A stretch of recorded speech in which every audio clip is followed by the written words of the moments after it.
नमस्कार, मैं Deepak Sharma D media times में एक बार फिर आपका स्वागत करता हूं।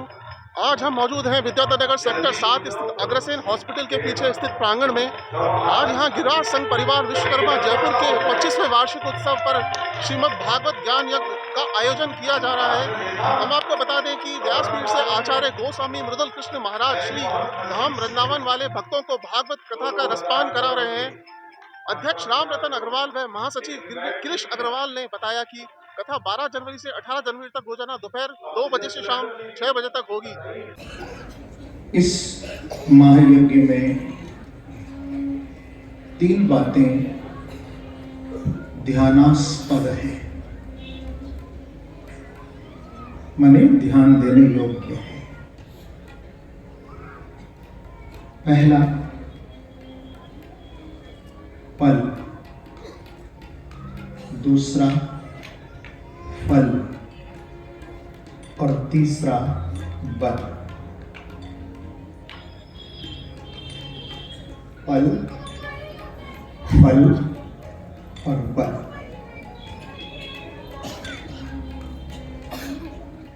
इन तीनों का ही भागवत की कथा के माध्यम से आपको मिलेगा हल, समाधान।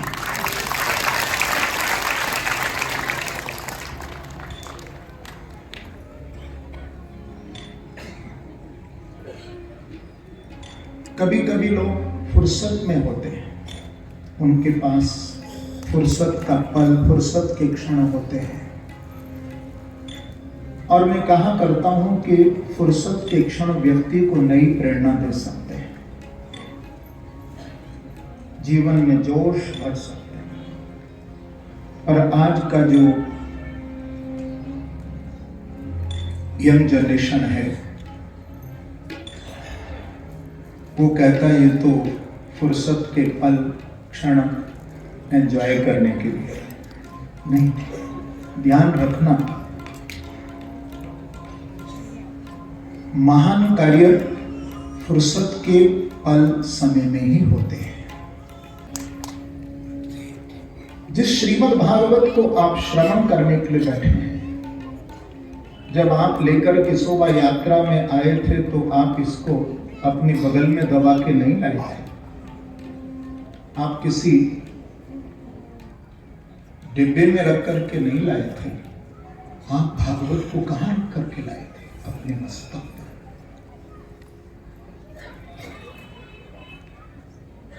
क्योंकि भागवत एक जीवन ग्रंथ है। और जीवन में मैं कहा करता हूं कि 3 बातें तो व्यक्ति के होना ही चाहिए।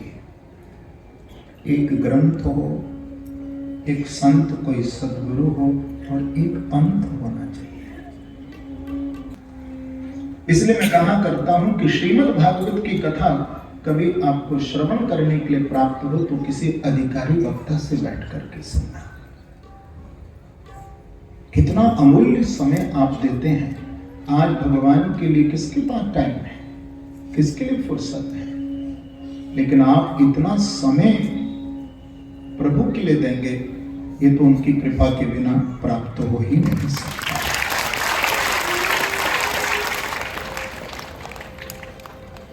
श्रीमद् भागवत में श्लोकार्धम श्लोकपादम।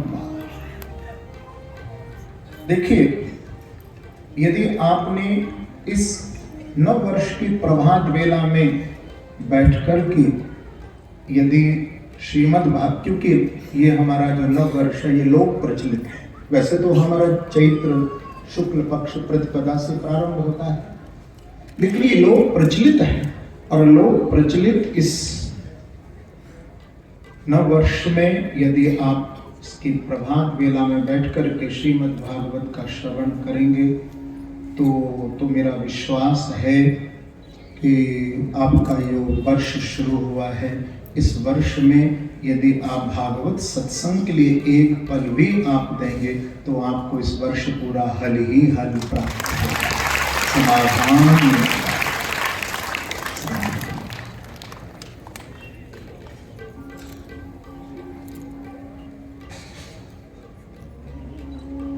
और मैं तो प्रयत्न कहाँ करता हूं, जो कि भागवत में लिखा है कि आप घर में भी श्रीमद् भागवत का श्लोक यदि पूरा न बोल सको तो आधा नहीं सही तो एक पद ही श्लोकार्धम श्लोकपादम लिखा है। इसी प्रकार से भी हमारे कुछ पल सत्संग में एक घड़ी आधी की पुण्य आद तुलसी संगत साधु की कटे कोट अपराध।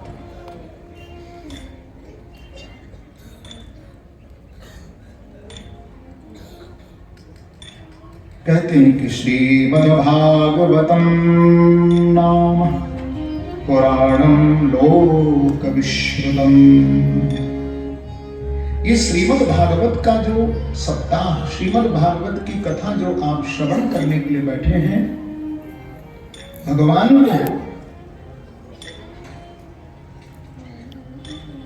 प्रसन्न तो आप कर ही रहे हैं।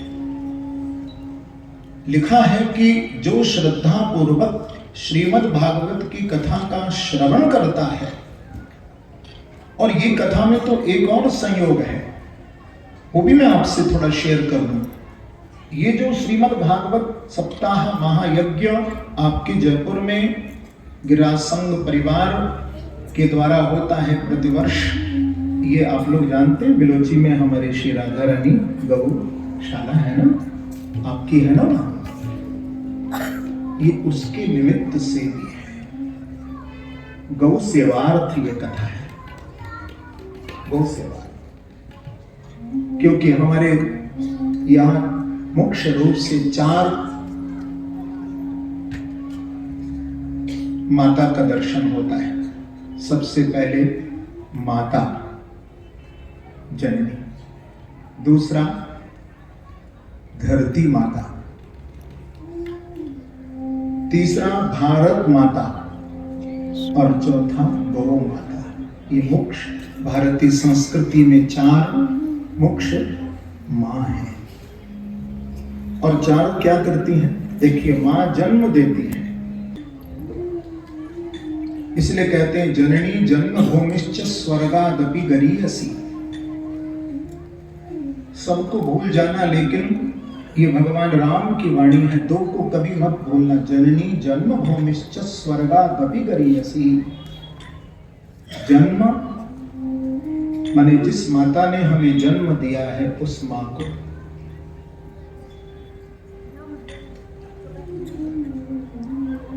और दूसरा जन्मभूमि, जिसने जीवन दिया है, जिस धरती पर हम रहते हैं वो जीवन दात्री है। और भारत माता जो मां है, वो संस्कार देती है, क्योंकि जो संस्कार भारत में प्राप्त हो सकती, किसी अन्य देश में वो अच्छे संस्कार नहीं है। आज संपूर्ण विश्व की दृष्टि भारत की ओर है। तो मां जन्म देती है, धरती जीवन देती है, भारत माता हमें संस्कारों से युक्त कर देती है। और गौ माता, गौ की जो सेवा करते हैं, गौ का जो दर्शन करते हैं, बोले गौ माता मोक्षदायिनी है, मोक्षदाता है, मोक्ष।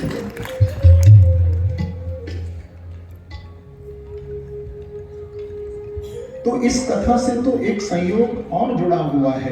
केवल भागवत कथा ही नहीं, ये भागवत कथा तो गौ सेवार्थ भी है।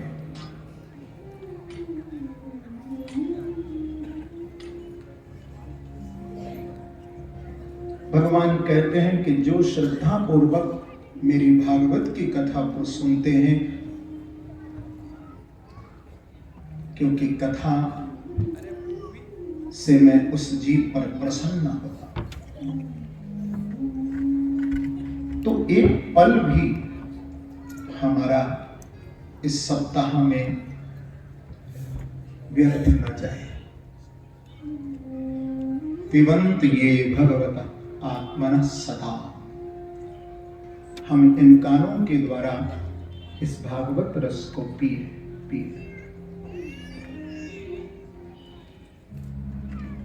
लेकिन दूसरी बात है फल। देखिए, जामुन का पेड़, जामुन का वृक्ष हमें जामुन का फल देता है। आम के पेड़ से हमें कोई और फल मिलता है क्या? आम का पेड़ हमें क्या देगा?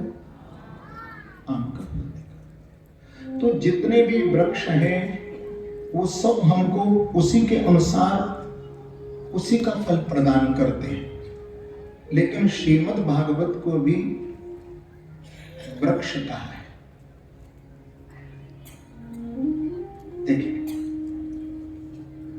कि निगम कल्प तरोर गलितम फलम सुखम खादमृतद्रव संयुतम पिबत भागवतम रसमालयम मोरहो रसिका विभाका।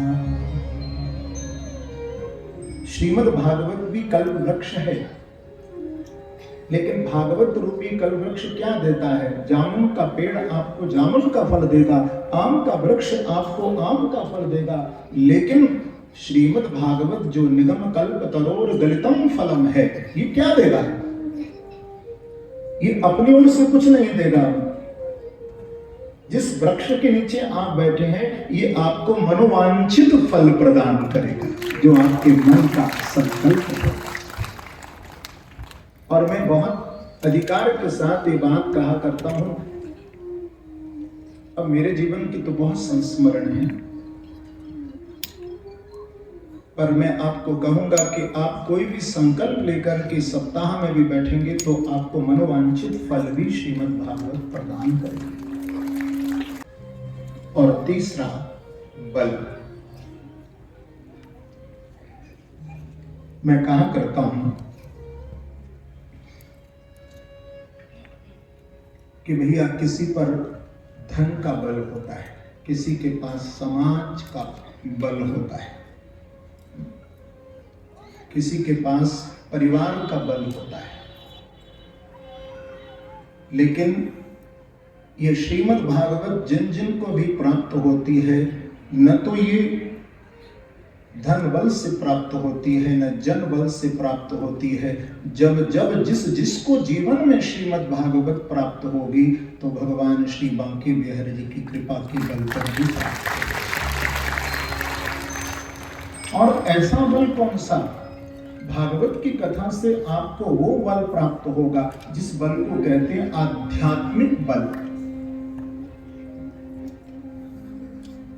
और आध्यात्मिक बल को जब भगवान की भागवत की कथा से व्यक्ति प्राप्त करता है, तो समाज सेवा के कार्य और आध्यात्मिक कार्य भी उसके जीवन में ठीक प्रकार से होंगे, कहीं उसके जीवन में त्रुटि नहीं होगी।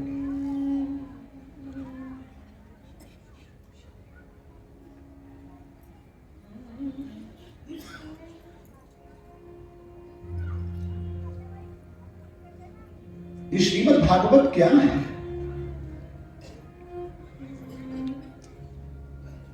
कि श्रीमद् भागवतम शास्त्रम कलौकीरेण भाषितम। ये भागवत की कथा कोई कहानी नहीं है। कहानी किस्सा होते तो कब के खत्म हो जाते हैं। ये तो 5000 वर्ष से अजस्र भागवत की धारा बह रही है और हमेशा बहती रहेगी। कस्मै ये विवासतो ये मतलो ज्ञान प्रदीप पुरा। सबसे पहले भगवान नारायण से श्रीमद् भागवत का प्रारंभ हुआ।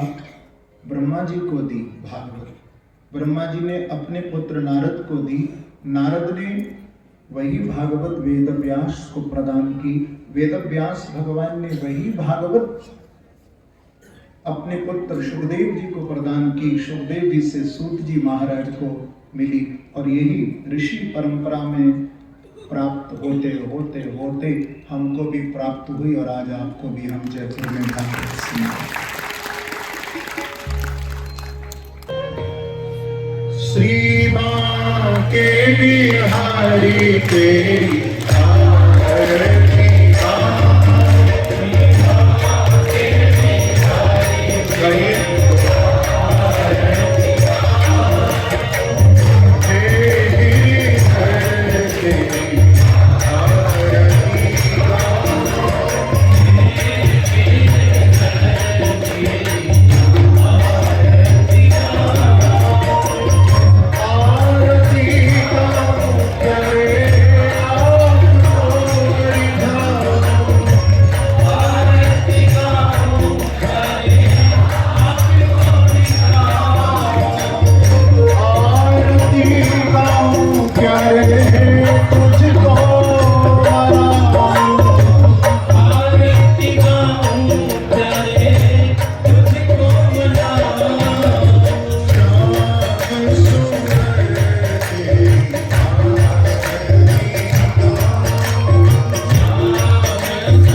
श्री बांके बिहारी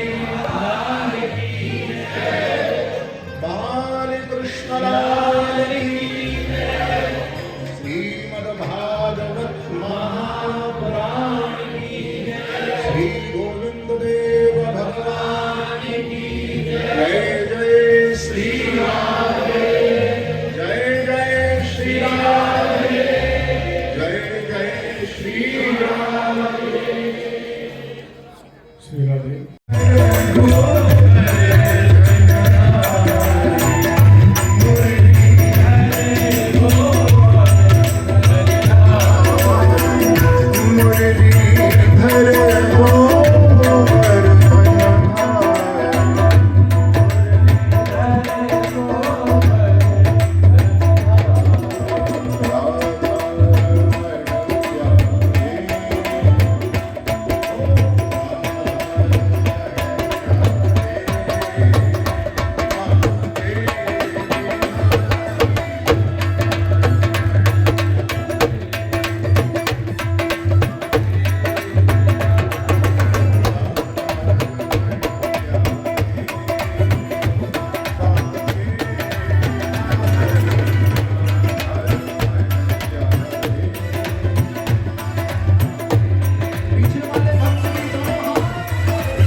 कथा में आ गए हैं।